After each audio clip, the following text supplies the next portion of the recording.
Ya, ini sudah dihapus. Baca! Iya, baca! Iya. Bismillahirrahmanirrahim. Assalamualaikum warahmatullahi wabarakatuh. Alhamdulillahirabbil alamin. Assalatu wassalamu ala nabiyyina Muhammadin wa ala alihi washabihi ajmain. Amma ba'du. Teman-teman yang dimuliakan Allah Subhanahu wa taala, kita bertemu kembali di channel Pencari Ilmu. Jadi kali ini saya akan membagikan video yaitu tentang video yang kemarin itu yang viral, yaitu tentang terkait Bang Heri Pras yang dimana beliau ini dipersekusi oleh oknum santri. Nah, di situ Bang Pras ini membaca surat pernyataan yaitu permohonan maaf kepada yang bersangkutan. Namun ada oknum santri, nggak tahu itu oknum santri ataupun mereka ini orang bukan santri. Namun kalau saya lihat ini seperti orang awam itu menuel kepala Bang Heri Pras Padahal Bang Heri Pras itu di sana datang baik-baik, bahkan dalam keadaan sendiri, tidak ada siapapun. Tidak membawa yang katanya pengacara lah, tidak membawa aparat, tidak. Beliau Bang Heri Pras itu datang dengan sendiri. Lalu kemudian beliau ini meminta maaf tentang video yang telah viral itu, bahwasanya Bang Heri Pras itu mengkritisi ada seorang kiai yang bersalaman yaitu dengan wanita yang bukan mahram, yaitu jamaahnya. Nah, itu dikritisi oleh Bang Pras. Lalu kemudian ada santri-santrinya yang tidak puas hati yang tidak terima kalau kiainya ini yaitu menyentuh orang yang bukan mahramnya. Nah, padahal memang di dalam Islam kita ini tidak boleh menyentuh wanita yang bukan mahramnya, dan itu ada dalilnya. Nah, oke teman-teman, kita langsung saja mari kita simak videonya.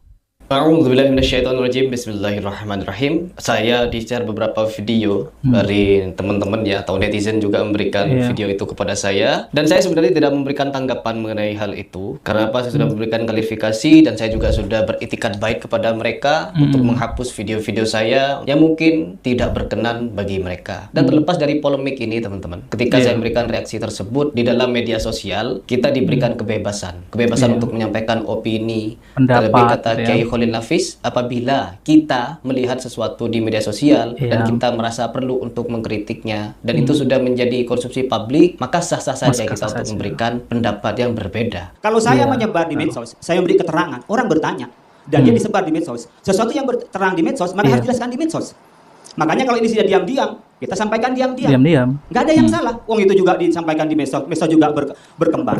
Maka kami harus menjawab di medsos. Karena memang zamannya begitu. Kenapa? Untuk menjadikan acuan atau pertimbangan. Dan terlebih apabila kita hanya mendengar kabar burung. Kabar burung nih Kiai Fulan begini begitu. Kita hanya mendengar kabar burung, maka sangat bijak, sangat-sangat wajib untuk kita tabayun, mendatangi untuk menanyakan secara langsung penjelasannya. Tetapi apabila sudah ada bukti visualnya, ada videonya, ada ucapannya, tindakannya, maka hal tersebut sah-sah saja dan diperbolehkan untuk memberikan tanggapannya, asal sesuai dengan konteks. Konteks apa? Yang membantah bukan diri kita pribadi, tetapi adalah dalil. Ketika saya menanggapi video itu, saya menanyakan, saya hanya menanyakan di situ, apakah pernah Nabi Muhammad SAW melakukan hal tersebut? Hanya itu, hanya mempertanyakan. Dan di sini juga saya tidak merasa paling benar. Tidak, sama sekali tidak. Karena apa? Selalu saya ucapkan, saya manusia biasa. Bisa saja apa yang saya sampaikan salah, karena saya tidak lepas dari kebodohan dan kekhilafan, apalagi lupa. Tetapi jika itu benar, itu pasti dari Allah, bukan dari saya. Jadi tinggal kita untuk berpikir dan memikirkan hal tersebut. Dan di situ ketika saya memberikan klarifikasi, malah kedatangan saya kepada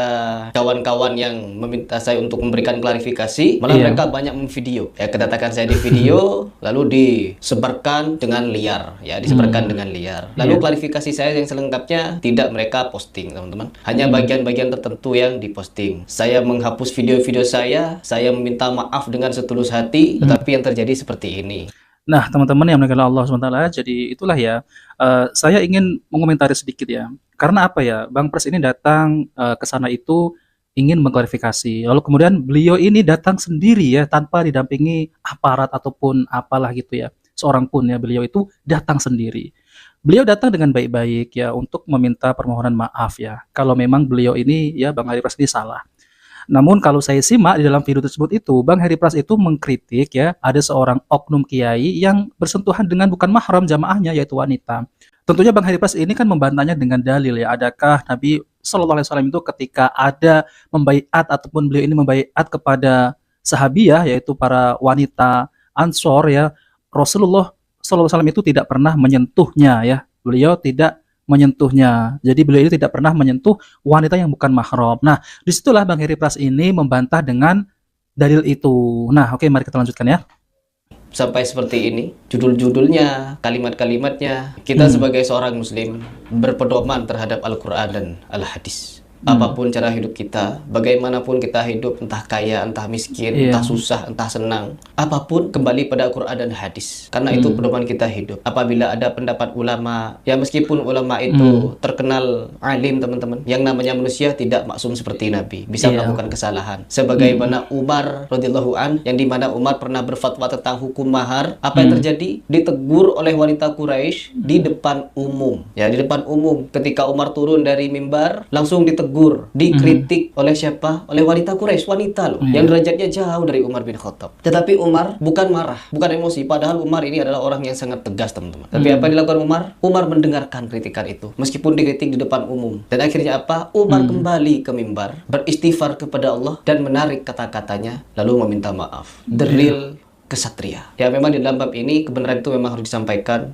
meskipun itu pahit. Baik, kembali lagi ke pembahasan, yaitu di mana yang katanya di judul video itu saya dipersekusi. Ya, seperti ini videonya saya tayangkan saja. Di situ katanya saya dipersekusi. No, teman-teman. Mungkin ada beberapa memang oknum yang di situ emosi dan lain sebagainya. Di situ malah juga Nah, teman-teman, ini yang berdiri yang sambil ngerokokan gitu ya. Jadi yang menuel Bang Heri Pras ya. Dan ini semestinya sangat disayangkan sekali ya. Semestinya hal seperti itu tidak ada yang namanya kontak fisik ya. Ya, walaupun hanya menuel tidak sakit, tapi kan ini jelas-jelas tindakan yang tidak menyenangkan ya. Jadi itu adalah termasuk bisa dipidana ya. Karena apa? Tindakan yang tidak menyenangkan, menuel gitu. lebih banyak yang luar biasa kalau menurut saya. Dari segi tanggapannya, penyambutannya. Dan di sini saya juga ingin memberikan kejelasan kepada kalian bahwa video itu saya datang menemui kawan-kawan santri untuk meminta maaf dan klarifikasi karena memberikan tanggapan terhadap suatu video yang viral di media sosial. Itu viral dan saya juga mendapatkannya dari salah satu akun, teman-teman. Dan di sini kita masih membahas perihal viralnya video saya mengklarifikasi yang diusung narasi-narasi yang seperti yang negatif. Itu. Ketahuilah, teman-teman. Saya datang ke sana karena saya mengaku salah telah mereaction video beliau atau video guru mereka. Saya berani datang karena saya punya itikat baik untuk klarifikasi dan minta maaf. Dan alhamdulillah sampai di sana para santri-santri sebagian besar menyambut saya dengan baik ya. Tetapi ada oknum-oknumnya yang bertingkah seperti itu. Ya, nah, ini ya. Nah, ini yang berdiri ini yang pakai topi ini, entah ini santri atau warga di situ ya.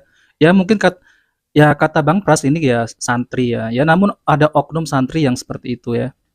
Mereka juga menyayangkan hal seperti itu. Nah, ini perkara ilmiah. Ini sepantasnya untuk dibicarakan secara otak, bukan otot. Jadi kebanyakan dari santri itu juga tidak setuju dengan perlakuan oleh oknum-oknum itu, teman-teman. Ya, jadi saya di situ datang. Niat awalnya saya ingin mengklarifikasi dan bertanya kepada para santri, bagaimana kronologi video itu, terus siapakah yang salaman-salaman itu, terus bagaimana itu bisa salaman-salaman. Jadi banyak yang ingin saya tanyakan. Tetapi ketika saya sampai di situ, Mas Adi pun juga menyayangkan tingkah-tingkah dari beberapa oknum di situ. Ya sedikit lah, 2 atau 3 orang begitu. Yang sehingga membuat beliau lupa untuk menyampaikan klarifikasi itu. Karena memang niat awal saya ke sana untuk mengklarifikasi, untuk tabayun, meneliti lebih dalam lagi fenomena atau kronologi video itu bisa tersebar dan bagaimana itu bisa salam-salaman. Dan baru setelah itu saya ingin mengklarifikasinya bahwa saya ingin mengaku salah telah mereaction video itu, dan saya juga ingin memberikan pernyataan bahwa memang ada pendapat dari ulama salaman dengan kain pun itu boleh dari Imam Syafi'i, tetapi ketiga Imam Syafi'i yang lainnya tetap mengharamkan bagaimanapun. Lebih tegas lagi kata Nabi Muhammad, apabila seorang lelaki berjabat tangan dengan wanita yang bukan mahramnya, maka ditusuk dengan besi yang tajam itu lebih baik daripada melakukan hal tersebut. Jadi di situ meskipun tidak ada keterangan yaitu menggunakan kos tangan atau bagaimanapun, intinya berjabat tangan. Dan di situ juga dijelaskan oleh para ulama bahwa yang menjadi permasalahan bukan cuma jabat tangannya, tapi menatapnya. Karena menatap perempuan yang bukan mahram pun apabila dia terjadi gejolak dalam hatinya, kertak dan lain sebagainya, itu bisa menjadi syahwat, dan itu yang dilarang oleh Nabi Muhammad SAW.